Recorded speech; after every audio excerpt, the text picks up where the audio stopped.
দেবর্ষী নারদ বৃন্দাবনের দিকে যাচ্ছে। যত বৃন্দাবনের কাছাকাছি এগিয়ে এসেছে মা, বৃন্দাবন থেকে যেন একটা তাপ তার অঙ্গে এসে লাগছে। হ্যাঁ, একটা তাপ লাগছে। সেই তাপটা কিসের? বিরহের তাপ, কৃষ্ণ বিরহের তাপ। যখন তার অঙ্গে লাগছে, সে চারিদিকে তাকিয়ে তাকিয়ে দেখছে যে তাপটা কোথা থেকে আসছে। আমরা পথে যেতে গেলে যদি দেখি যে কোথা থেকে একটু তাপ লাগছে গায়ে, আমরা দেখি না যে এই তাপটা কিসের, কোথাও আগুন লেগে গেল কিনা, চারিদিকে দেখা দেখি করি তো। ঠিক তেমন দেবর্ষী নারদ ঢেকিতে যাচ্ছে বটে, কিন্তু তাপটা কোথা থেকে আসছে সেটা চারিদিকে লক্ষ্য করছে। তপ্তদর্শী দেবী ঋষি চারি পানে চায়, তপ্তদর্শী দেবী ঋষি চারি পানে চায়, কোথা হতে তাপ আসি লাগে মোর গায়, ওই না কোথা হতে তাপ আসি লাগে মোর গায়, কোথা হতে তাপ আসি লাগে মোর গায়। কোথা থেকে তাপ এসে আমার গায়ে লাগছে। চারিদিকে তাকিয়ে দেখতে দেখতে যত বৃন্দাবনের ভিতরে এগিয়ে যাচ্ছে মা, হঠাৎ দেখতে পেল বৃন্দাবনবাসীর সেই কান্না। বৃন্দাবনবাসী কাঁদছে কার জন্য? গোবিন্দের জন্য। তাদের চোখে জল দেখে, তাদের কান্না দেখে, মা যশোমতী, নন্দ মহারাজ সকলের কান্না দেখে দেবর্ষী নারদ মনে মনে চিন্তা করলেন, এ আমি কোথায় এলাম? এসেছিলাম সাধু সঙ্গ করতে, বৃন্দাবনে না এলে তো জানতে পারতাম না। আজ বৃন্দাবনের সবাইকে কাঁদিয়ে আজ গোবিন্দ সেই দ্বারকায় রাজা হয়ে বসে আছে, মহা সুখে দিন কাটাচ্ছে, সবাইকে কাঁদিয়ে কি সুখে আছে সে। বৃন্দাবনবাসী তাকে এত ভালোবাসে। এতদিন আমি ভেবেছিলাম যে আমি তাকে বেশি ভালোবাসি, কিন্তু বৃন্দাবনে না এলে জানতে পারতাম না যে বৃন্দাবনবাসী কত ভালোবাসে প্রভুকে। আর সবার চোখে কাঁদিয়ে, সবার চোখে জল দিয়ে, সবাইকে কাঁদিয়ে তুমি কেমন করে সুখে আছো প্রভু? দ্বারকার রাজা হয়ে কত সুখে তুমি আছো, আমিও না দেখে যাব না। আমার নাম দেবর্ষী নারদ, সবাই আমাকে বলে আমি নাকি গন্ডগোলের গোসাই, কিন্তু গন্ডগোলটা যে আগে থেকে পাকানো থাকে সেটা কেউ ভাবে না। আজ আমি দেখতে চাই সবাইকে কাঁদিয়ে তুমি কত সুখে আছো। দেবর্ষী নারদ দেরি না করে নিজের বীণাকে বলছে, ওরে বীণা, এতদিন যার নাম করেছিস সেই নাম ভুলে যা, ওই নাম আর করবি না। আজ থেকে নাম গাইবি রাধা নাম। হরি বল। নিজের বীণাকে বলছে, বল বল যন্ত্র রাধা নাম মন্ত্র, বল বল যন্ত্র রাধা নামে মন্ত্র, যাগ যোগ্য ব্রত পূজা কিছু নাহি। বল বল যন্ত্র রাধা নামে মন্ত্র, বল বল যন্ত্র রাধা নামে মন্ত্র, যাগ যজ্ঞ ব্রত পূজা কিছু নাহি আর।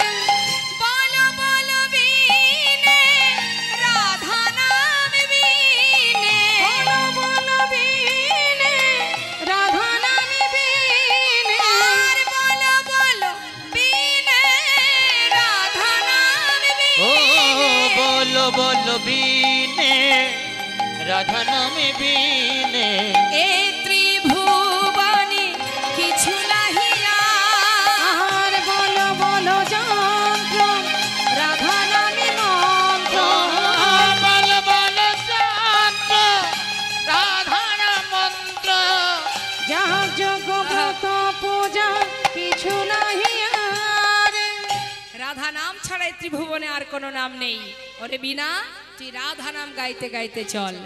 বীণা বাজ্যে রাধা নাম গাইতে গাইতে এবার যাচ্ছে বৃন্দাবন থেকে দ্বারকায়। নিতাই গৌর হরি বল।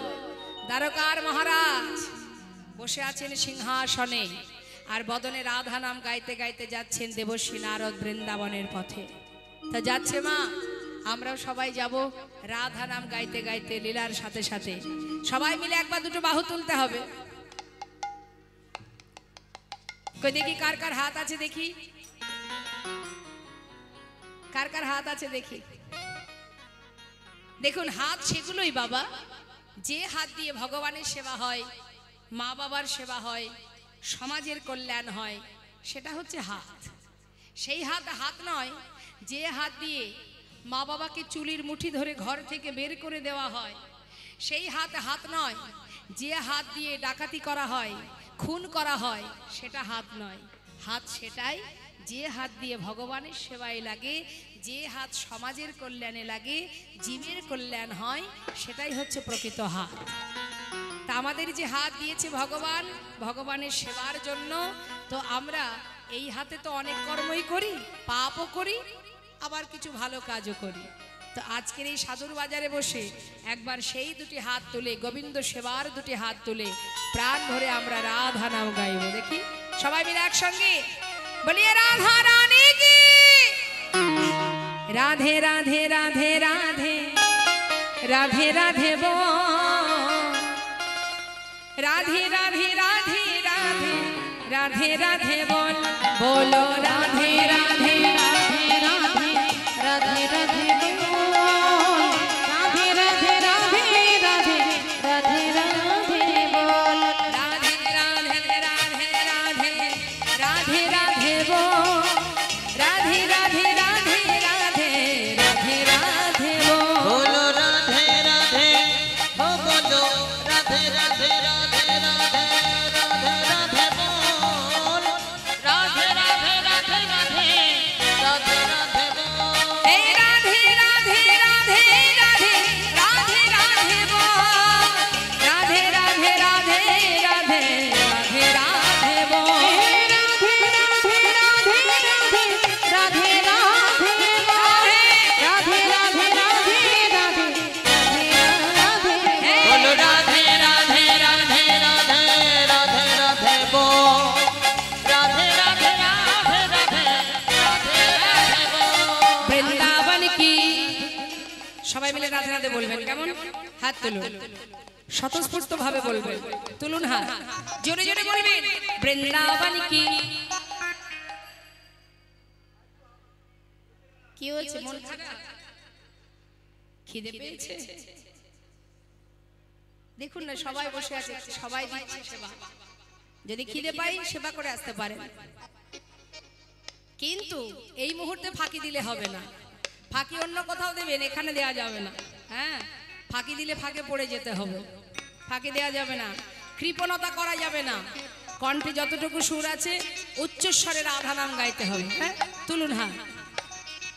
বৃন্দাবন কি। একটু জোর হয়েছে, আমার মনে হয় আরো জোর হবে।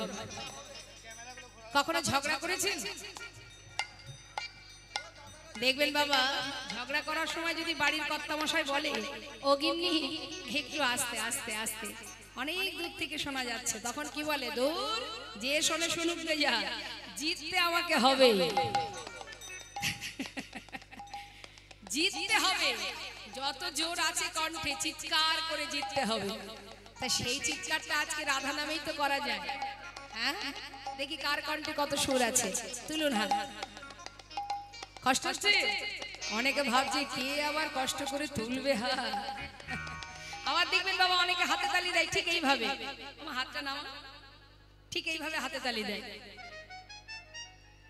মানে ইচ্ছা নেই, বারবার কীর্তনিয়া বলছে বলে এইভাবে। কিন্তু সেই ব্যক্তি আবার দেখবেন অনেকে আছে যারা হরিবাসরে হাতে তালি দিতে গেলে একটু লজ্জা বোধ করে। আমার এত কিছু আছে, 4টে বাড়ি, 10টা গাড়ি, এখন যদি আমি সবার মাঝখানে হাতে তালি দিই তাহলে তার সঙ্গে সমান সমান হয়ে যাব, আমাকে তো একটু উপরে থাকতে হবে। তাই গৌর হরি বল। সর্বনাশটা আমাদের এখানেই হয় মা। অনেকে গর্ব করে বলে আমার 4টে বাড়ি আছে, 10টা গাড়ি আছে, আমার আছে, আমি করেছি, বলে না। আবার অনেকে বলে দেখবেন কোথায় আর ভগবান, মানে যত সময় ক্ষমতা থাকে আমরা কি বলি, ভগবান টগবান নেই, আমি ভগবান, তাই তো। তা এখন মনে করুন 4টে বাড়ি। আচ্ছা এবার আপনারা বলুন, একজন বলছে আমার এখানে বাড়ি, ওখানে বাড়ি, সেখানে বাড়ি, গ্রামে বাড়ি, শহরে বাড়ি, বিদেশে বাড়ি, ভালো কথা। আচ্ছা 4টে বাড়িতে কি একসঙ্গে থাকা যাবে? তাই আবার হয় নাকি? থাকি তো আমি একটা বাড়িতে, ভালো কথা। আচ্ছা একটা বাড়ির পুরো বাড়িটা জুড়ে থাকা যায়? যায় না। তাহলে থাকি কোথায়? এটা আমার ছেলের ঘর, এটা ছোট ছেলে, এটা মেজো ছেলে, এটা বড় ছেলে, এটা ঠাকুর ঘর, এটা রান্নাঘর। আমি থাকি ওই ছোট্ট একটা ঘরের মধ্যে, মানে একটা রুমের মধ্যে। চারটে বাড়িতেই তো থাকা যায়, থাকা যায় না? থাকা যাবে না, গেল। তাহলে ওই 15/20 স্কয়ার ফুটের মধ্যে পুরোটা জুড়ে আমি থাকি? পুরো তার মধ্যে মনে করুন একটা ছোট পালঙ্ক আছে, 6-7 একটা পালঙ্ক, সেই পালঙ্কের উপরে আমি থাকি। আচ্ছা বলুন দেখি বাবা, সেই পুরো পালঙ্কটা জুড়ে কি আমি থাকতে পারবো? এক পাশে। এখন যদি বলা হয় যে তুমি এত বড় পালঙ্কের পুরো জায়গাটা জুড়েই তো ঘুমাতে পারো, তোমারই তো সব, বলে হবে না, আর একজন আছে, আর একজন শেয়ারে আছে, এখানেও ভাগ আছে, পালঙ্কে শোবো কি করে, আর একজন ভাগিদার আছে, তারও জায়গা রাখতে হবে। সর্বনাশ। তাহলে আমার জায়গা কোথায়? মনে করুন আমার 10টা গাড়ি আছে, কোনো গাড়িতে হাত, কোনো গাড়িতে পা, কোনো গাড়িতে মাথা, থাকা যাবে না? বলে দূর থাকবো, চালাবো তো আমি একটা গাড়ি নি, তাই গৌর হরি বল। তাহলে থাকার জায়গা কোথায়? ওই 3.5 হাত, তার বেশি তুমি পাবে না বাবা, পৃথিবীর যে প্রান্তেই যাও না কেন। নি তাই গৌর হরি বল, হরি বল। তাহলে এত অহংকার কিসের, এত গর্ব কিসের? হ্যাঁ, ভগবান দিয়েছে তাই পেয়েছি, আবার যদি সে চায় কেড়েও নিতে পারে, তাই তো? তা আমরা কখনো কখনো অহংকারে হাতে তালি দিই না, লজ্জা সম্মানে বাঁধে। আবার সেই ব্যক্তির বাড়িতে যদি বাচ্চার জন্মদিন হয়, তার বাচ্চার যদি জন্মদিন হয়, বাচ্চাকে খুশি করার সময় দেখবেন হ্যাপি বার্থডে টু ইউ করি তো, হ্যাঁ? তখন জোরে জোরে হাতে তালি দিই। আর হরি নামে এসে হাতে তালি দিতে গেলে আমাদের বড় সম্মানে বাঁধে। সেই পারবে জোরে জোরে হাতে তালি দিতে যার হৃদয় মাঝে কৃষ্ণ প্রেমের উদয় হবে। সে আর তার কোনো হিতাহিত জ্ঞান থাকবে না, কৃষ্ণ প্রেমে পাগল হয়ে প্রাণ ভরে দুহাত তুলে হরি নাম করবে। তাই আজ আমি দেখব সবাই মিলে উচ্চস্বরে কে কেমন ভাবে গোবিন্দকে ভালোবেসে হরি নাম করতে পারেন। দুহাত তুলে রাধা রানী কি, আহা বৃন্দাবন কি, রাধে রাধে যमुना माई की, राधा कुंड की, श्याम कुंड की, गोविंद कुंड की, बिलास वन की, मधुबन की, निधुबन की, केशी घाट की, बंशी बट की, मोहन बन की, माधवी बन की, लौह बन की, तम्र बन की, तमाल बन की, भंडी बन की, आगे पीछे दाहिने बाएं, बोल बोल में ऊपर नीचे, बोलो राधे राधे राधे राधे राधे राधे वो, राधे राधे राधे राधे राधे राधे बोल राधे राधे राधे राधे राधे राधे बोल, राधे राधे राधे राधे राधे राधे बोल, हे राधे राधे राधे राधे राधे राधे वो, राधे राधे राधे गौर हरि बोल हरि बोल हरि बोल। राधे राधे राधे राधे राधे बोल, राधे राधे राधे राधे राधे राधे बोल, राधे राधे राधे राधे राधे राधे बोल, राधे राधे राधे राधे राधे राधे बोल। রাধা রানী কি। দ্বারকায় রাধা নাম শ্রবণ করেছেন একজন, যাকে উদ্দেশ্য করে যাওয়া দেবশ্রী নারদ বিনাতে রাধা নাম গাইতে গাইতে দ্বারকায় প্রবেশ করলেন। সোনার সিংহাসনে বসে গোবিন্দ আমার সেই রাধা নাম শ্রবণ করলেন। শ্রবণ করা মাত্রই পাগলের ন্যায় সিংহাসন পরিত্যাগ করে ছুটতে ছুটতে পথের মাঝে এসে চিৎকার করে বলে উঠলেন, ওরে কে শোনালো রে হে রাধা নাম কে শোনালো রে, ওরে কে শোনালো রে রাধা নাম কে শোনালো রে, এমন রাধা নাম কে শোনালো রে, কে শোনালো রে, রাধা কে শোনালো রে, রাধা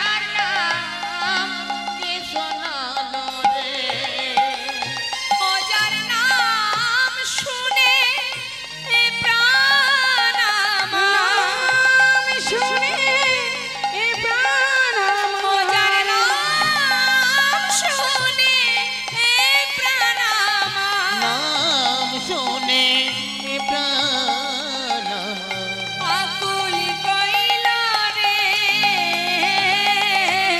কে শোনালো রে ওরে কে শোনালো রে রাধা নাম, কে শোনালো রে রাধা নাম কে শোনালো রে রাধা নাম কে শোনালো রে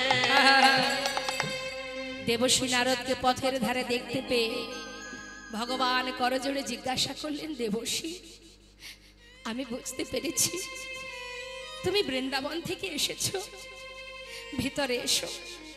ভিতরে নিয়ে গিয়ে দেবশ্রী নারদকে আসন পেতে বসতে দিলেন। জিজ্ঞাসা করলেন, গোবিন্দ দেবশ্রী বৃন্দাবনে সবাই কেমন আছে? তারা সবাই কুশলে আছে তো? দেবশ্রী নারদ মুখের দিকে তাকিয়ে বলে উঠলেন, হে মহারাজ, বৃন্দাবনবাসী কেমন আছে সেটা না হয় নাই বা শুনলে, সেটা জানার দরকার নেই। তারা যে তোমায় বড় ভালোবাসে, ছেড়ে দাও তাদের কথা। আজ আমি এলাম কেন জানো? তোমার দিকে চেয়ে আমার বড় দুঃখ হচ্ছে মহারাজ। আমার দিকে চেয়ে কেন মহারাজ? জীবনে আর কত পাপ কর্ম করবে, আর কত পাপ কুড়াবে? পাপ, হ্যাঁ, সকলকে কাঁদাচ্ছ তুমি। প্রত্যেকের চোখের জল, এক একটি চোখের জলের বিন্দু তোমার জীবনে অভিশাপ হয়ে দাঁড়াচ্ছে। মনে আছে সেদিনের কথা, সেই কুরুক্ষেত্রের কথা? কত মাকে কাঁদিয়েছো তুমি, সবার চোখের জলে তোমার জীবনের অভিশাপ। বৃন্দাবনবাসী সবাই কাঁদছে, সবার চোখের জল সে যে তোমার অভিশাপ হচ্ছে মহারাজ। তোমার কি দশা হবে সেটা ভেবেই আমি কাঁদছি। এই অভিশাপ থেকে তোমাকে উদ্ধার হতে হবে। মুক্তির কি পথ আছে দেবর্ষী? কি করব আমি, আমার উপায় কি? দেবর্ষী নারদ বলছে, মহারাজ উপায় তো অবশ্যই আছে। আমি যদি কোনো উপায় বলে দিই, সেই উপায় কি তুমি গ্রহণ করবে? বেশ মুনির দেবর্ষী, তুমি বলে দাও কি করতে হবে আমায়। মহারাজ জীবনের সমস্ত পাপ খণ্ডনের একমাত্র কাজ হলো যজ্ঞ করা। মহারাজ মনে আছে ত্রেতা যুগের কথা? ত্রেতায় রামে রাজা ছিল, অশ্বমের যজ্ঞ কইল। ত্রেতায় রামে রাজা ছিল, অশ্বমের যজ্ঞ কইল। তেতাতে নাম রাজা ছিল, তেতাতে রাম রাজা ছিল, অশ্বমেতে যজ্ঞ কইল। দানব্রত যজ্ঞ হবে এবে, আর দানব্রত যজ্ঞ হবে এবে। মহারাজ দানব্রত যজ্ঞ হবে এবে। মহারাজ দানব্রত যজ্ঞ হবে এবে। ও মহারাজ যজ্ঞ করতে হবে।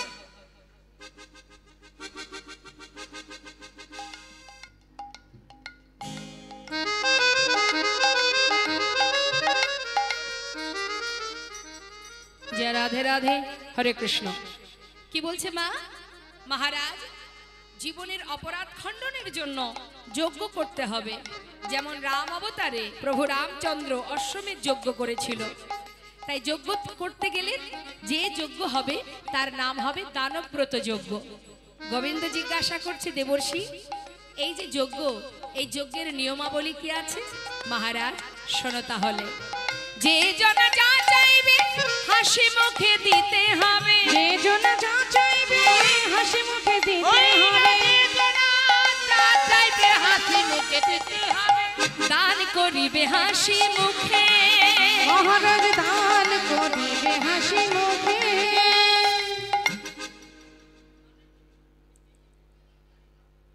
গাড়ি পাবেন না, কিসে যাবেন? চরণবাবুর ট্রেনে? আচ্ছা ঠিক আছে। রাধে রাধে, হরে কৃষ্ণ। তো মা এবার একটু মন দিতে হবে কথার মধ্যে। কি বলছে? এই যে যজ্ঞ, যে জনা যা চাইবে হাসি মুখে দিতে হবে। কিন্তু দেখবেন অনেকে আছে একটু দিতে গেলে, কাউকে দান করতে গেলে কৃপণতা করে। করে কি? ঘরের মধ্যে যে জিনিসটা আমার প্রয়োজনে লাগে না আমি সাইডে ফেলে রেখেছি, কেউ যদি এলো তা সেটা দিয়ে দিলাম, এটাকে কিন্তু দান বলে না। হাসি মুখে দান করো, দানের সময় কৃপণতা করা যাবে না। দান দেবে তো স্বতঃস্ফূর্ত ভাবে মন থেকে দান করতে হবে। মহারাজ, যে জনা যা চাইবে হাসি মুখে দিতে হবে, দেবার সময় মুখটা শুকিয়ে যাবে সেটা যেন না হয়। সরল মনে দিয়ে দান করতে হবে। দেখবেন আমরা ওই বাজার থেকে যখন ভগবানের, যেমন ধরুন দুর্গা পূজা বা লক্ষ্মী পূজা, সেই সময় বাজারে গিয়ে ফল কিনতে গেলে কি বলি দোকানদারকে, এই যেগুলো একটু ব্যাকা আছে, পোকা আছে, হ্যাঁ এগুলো দিয়ে দাও না, কিলো কিলো, অসুবিধা নেই, সবই তো ভগবানের সেবায় লেগে যাবে।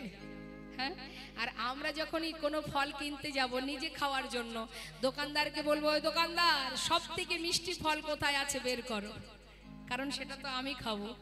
আর ভগবানের জন্য যত ব্যাকা টেরা পোকা সব ভগবানের সেবায় লেগে যাবে।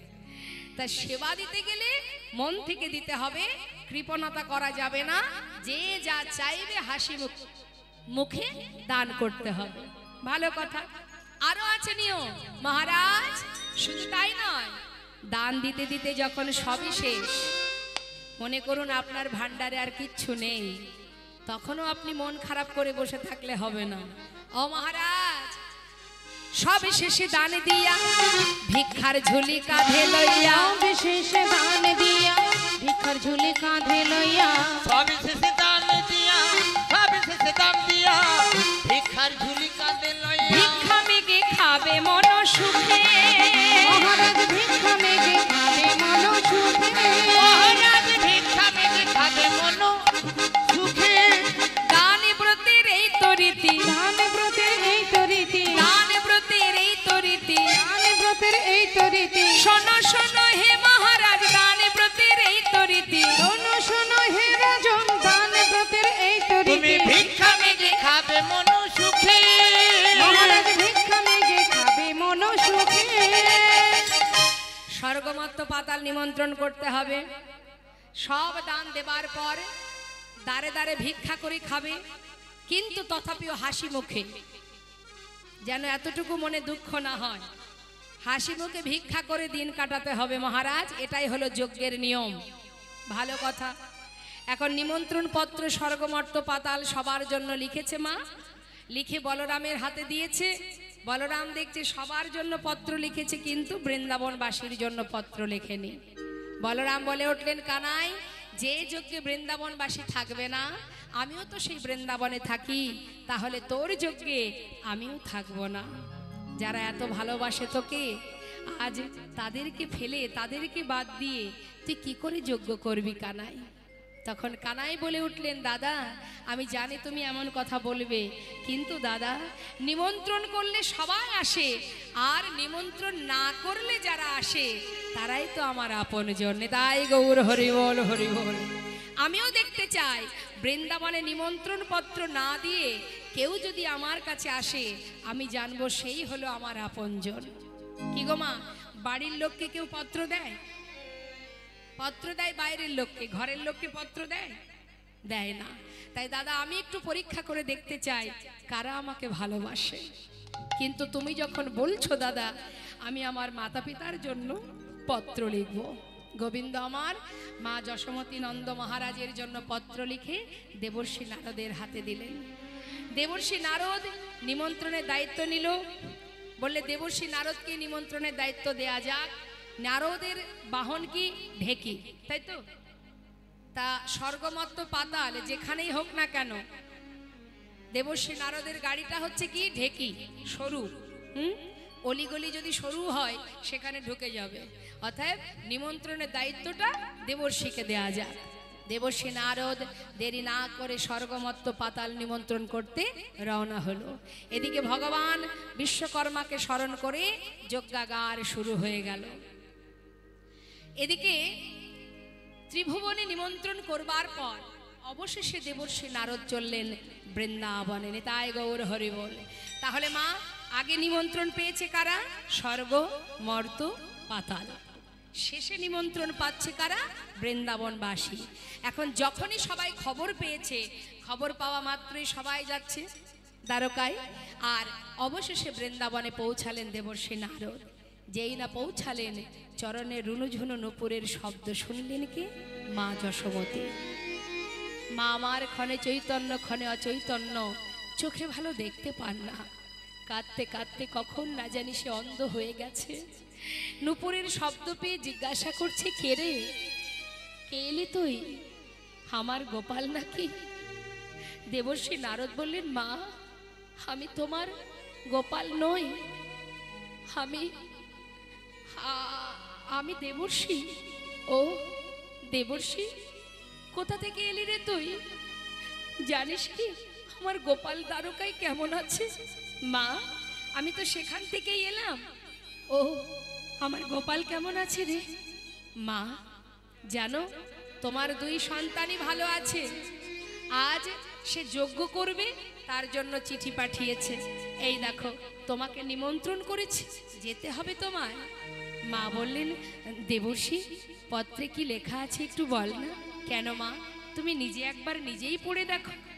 আমার যে দেখবার মতো আর দৃষ্টি নেই, তার জন্য কাঁদতে কাঁদতে নয়নের মনে যদি হারিয়ে যায়, সেই নয়নে কি আর দেখা যায় বাবা? হরি একটিবার বল না, পত্রে কি লেখা আছে একবার শোনা। মা আমি একটা কথা বলি, শোনো। আমি মানছি তুমি সন্তানের জন্য কাঁদতে কাঁদতে আজ তুমি চোখে দেখতে পাচ্ছ না। তোমার সন্তানের লেখা পত্রখানি একবার যদি তুমি নয়নে পরশ করো, আমার বিশ্বাস তোমার পুত্র সে যে ভগবান, তার পরশে তোমার এই দৃষ্টি আবার তুমি ফিরে পাবে।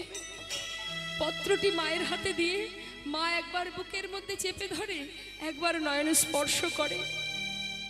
দেবর্ষী নারদ, নন্দ মহারাজ, মা যশোমতী সবাইকে নিমন্ত্রণ করে সমস্ত ব্রজবাসীকে খবর দিচ্ছে।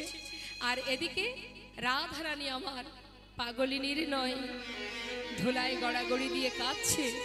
ললিতা, বিশাখা দেবর্ষী নারদকে আসতে দেখে চিৎকার করে ডেকে উঠলেন, রাধে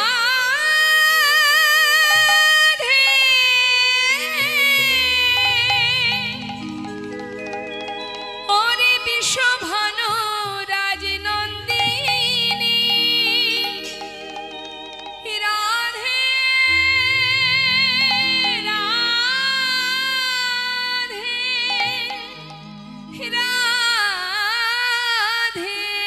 রাধে রাধে রাধে ওঠ রায় ওঠ, এমন করে ধুলায় গড়াগড়ি দিস না, ওঠ। ওই দেখ দেবর্ষী নারদ এসেছে, চল চল আমরা শুনে আসি তোর বধূ কেমন আছে। সে যে দ্বারকা থেকে এসেছে রে, চল একবার যাই, কেমন আছে একবার সবাই জেনে আসি।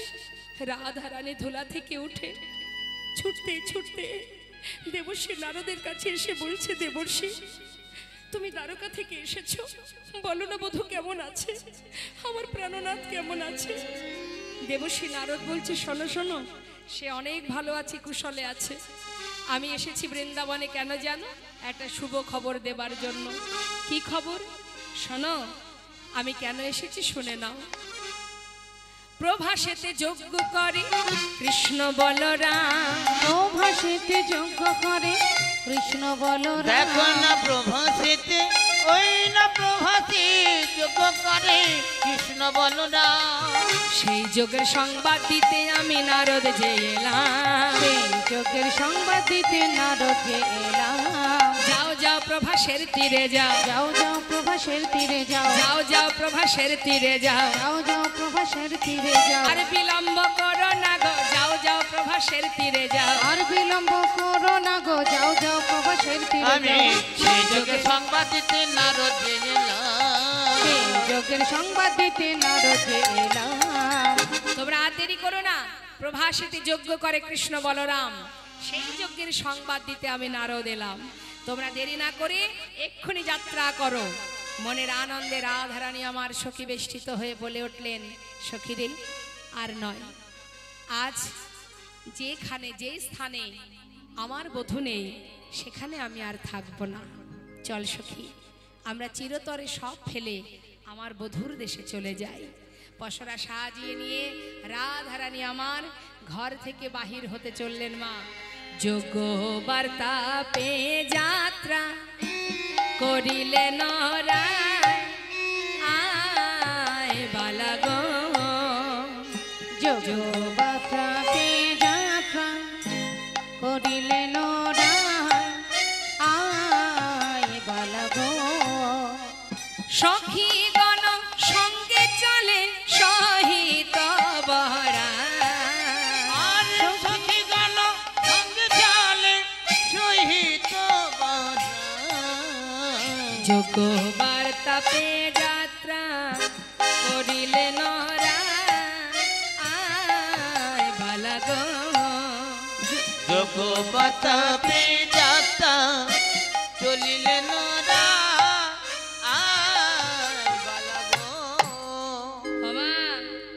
যজ্ঞের বার্তা পেয়ে খবর পেয়ে চলিলেন রায়, যাত্রা করেছে সখীগণকে নিয়ে।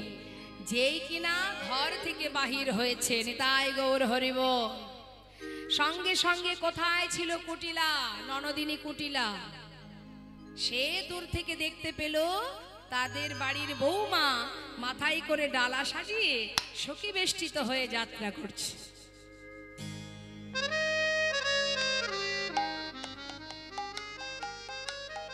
এখন আচ্ছা মায়েদের কাছে জিজ্ঞাসা করি, হরে কৃষ্ণ, ওমা বলুন তো দেখি, কুটিলা কি শুধু বৃন্দাবনেই আছে?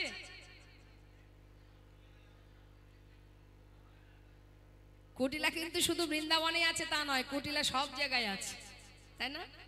খুঁজবেন পেয়ে যাবেন কুটিলা। কুটিল মতি যার সেই তো কুটিলা, যে অন্যের ভালো সহ্য করতে পারে না সেই তো কুটিলা। কারোর যদি একটু উন্নতি হয়েছে মুখ ঘুরিয়ে যাতায়াত করবে, দেখবেন মুখের দিকেই তাকাবে না। তা কুটিল মতি যার সেই তো কুটিলা, তাই তো? এখন শুধু যে কুটিলা বৃন্দাবনে আছে তা নয়, কুটিলা ঘরে ঘরে পাওয়া যায়। এখন কুটিলা সে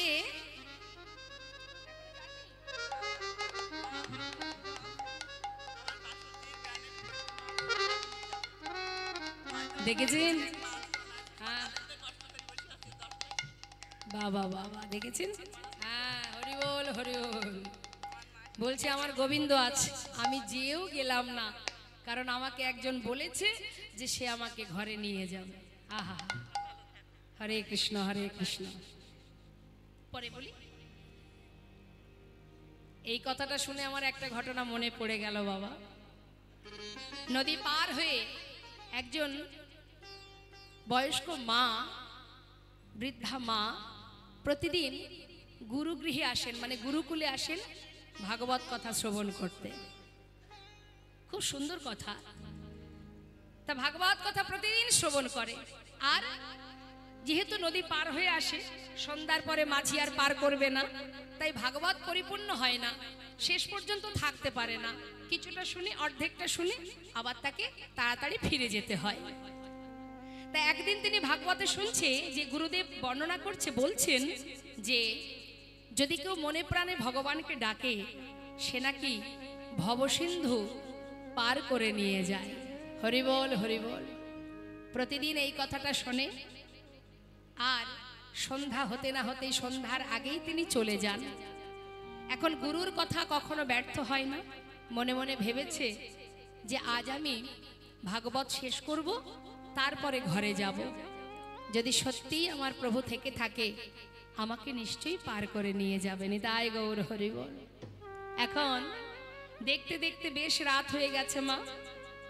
রাত যখন হয়ে গেছে, মধ্যরাত, ভাগবত পাঠ শেষ, সবাই আপন ঘরে চলে গেল, আর তিনি নদীর ধারে এসে পার করো বলে চিৎকার করছে। বৃদ্ধা মা যখন কাঁদছে, পারে বসে, পাড়ের ঘাটে বসে একজন ছোট্ট বালক, অর্থাৎ ভগবান বালক রূপে একটা তরি নিয়ে এসে দাঁড়িয়েছে। বুড়িমা, ও বুড়িমা, তুমি পার হবে বুঝি? হ্যাঁ রে বাবা, আমি পার হব। ওঠো ওঠো, এই দেখো আমি তরি এনেছি, নৌকায় ওঠো। নৌকায় উঠেছে। নৌকায় যখন পার হচ্ছে, তখন জিজ্ঞাসা করছে বুড়িমা, হ্যাঁ রে খোকা, তোকে তো কোনোদিন আমি দেখিনি। প্রতিদিন আমি পার হই ঠিকই, এত রাত্রে তো কোনোদিন আমি আসিনি, তুই বুঝি রাত্রিবেলা পার করিস? বুড়িমা, না না, আমি পারটার করি না। তাহলে আজ যে আমায় পার করে নিয়ে যাচ্ছিস? ও বুড়িমা শোনো, প্রতিদিন যিনি পার করে আমি তার ছেলে। তুমি যখন পার করে দাও বলে চিৎকার করছিলে, আমি হঠাৎ আমার ঘুম ভেঙে গেল, দেখলাম বাবা পাশে ঘুমিয়ে আছে, তাহলে আমিই যাই পারটা করে দিই, তাই আমি এসেছি। যাক, খুব ভালো করেছিস। প্রতিদিন রাত্রে ভাগবত শেষ হলে ওই ছোট্ট বালক রূপে ভগবান বুড়িমাকে পার করে নিয়ে যায়। তিনি তো আর এত ভিতরের ঘটনা জানে না মা, যে কে এসেছেন তার কাছে। প্রতিদিন পার হয়। একদিন গুরুদেব জিজ্ঞাসা করছে, মা, আমি জানি তোর ঘর নদীর ওই পারে, তুই প্রতিদিন ভাগবত শেষ করে মধ্যরাত্রে পার হয়ে যাস, তোকে পার করে দেয় কি? কে পার করে? গুরুদেব, ওই যে মাঝি আছে না, ওই মাঝির একটা ছেলে আছে, সে প্রতিদিন রাত্রে আমাকে পার করে নিয়ে যায়। মাঝির ছেলে? ওকে তো আমি চিনি, ও তো আমারই শিষ্য, ওর তো কোনো সন্তান নেই। সন্তান নেই? তাহলে আমাকে কে পার করে নিয়ে যায়? আজ আমি তোর সঙ্গে যাব, আমি নিজে চোখে দেখতে চাই। বেশ, তাই হবে। ঠিক মধ্যরাতে গুরুদেব শিষ্যের হাত ধরে গেছে, দাঁড়ে গিয়ে তীরে গিয়ে ডাকছে, মাঝিকে ডাকছে, পার করে দাও, পার করে দাও। আবার বালক রূপে ভগবান নৌকা নিয়ে তীরে এসে দাঁড়িয়েছে। বুড়িমা, এই দেখো এসেছি, ওঠো। যেই না নৌকায় উঠেছে, পাশে তাকিয়ে দেখছে গুরুদেব। গুরুদেব ওঠেনি। প্রভু ডাকছে, বলছে, বালক, ওই তীরে আমার গুরুদেব আছে, সে তো আমার নৌকায় ওঠেনি। তখন বালক বললেন, কি করে উঠবে সে? সে তো কোনোদিন এইভাবে ডাকেনি, সে তো উঠতে পারবে না। আমি তো তোমার ডাক শুনে এসেছি, সে কি করে সে তো ডাকেনি, সে কি করে পার হবে? তখন বুড়িমা বলছে, বালক, সে যে আমার গুরু, আমাকে আমার ঘরে যাবে সে, একবার তাকে পার করে দে, একবার তাকে পার করে দে। বেশ, তুমি যদি তার হাত ধরো তবেই সে পার হতে পারবে। যেই না বুড়িমা তার হাতটা ধরেছে, হাত ধরে তাকে নৌকায় তুলেছে, মা, নৌকায় তোলা মাত্রই সেই গুরুদেব দেখছে ছোট্ট বালক রূপ দর্শন করলেন। দর্শন করবা মাত্রই সে চিনতে পারলেন আর কেউ নয়, অনাদি আদি গোবিন্দ। শিষ্যের হাত ধরে গুরুদেবের দর্শন হলো। তাই মাগো, ভক্তি ভরে যদি কেউ ভগবানকে ভালোবাসে, তাকে পার করে নিয়ে যান আমার গোবিন্দ, পারের কাণ্ডারি। হ্যাঁ, তাই দেখুন, আজ দেবর্ষি নারদ নিমন্ত্রণ করে যখন চলে গেলেন, রাধারানী যাত্রা করেছে, এমন সময় কুটিলা সামনে এসে দাঁড়ালেন। কোথায় যাচ্ছিস বউ? সেজে গুজে যাচ্ছিস কোথায়? কুটিলা ননদিনী এসে সামনে দাঁড়িয়ে বলে উঠলেন, শোন। ছি ছি ছি ছি ছি। তখন কুটিলা কহে,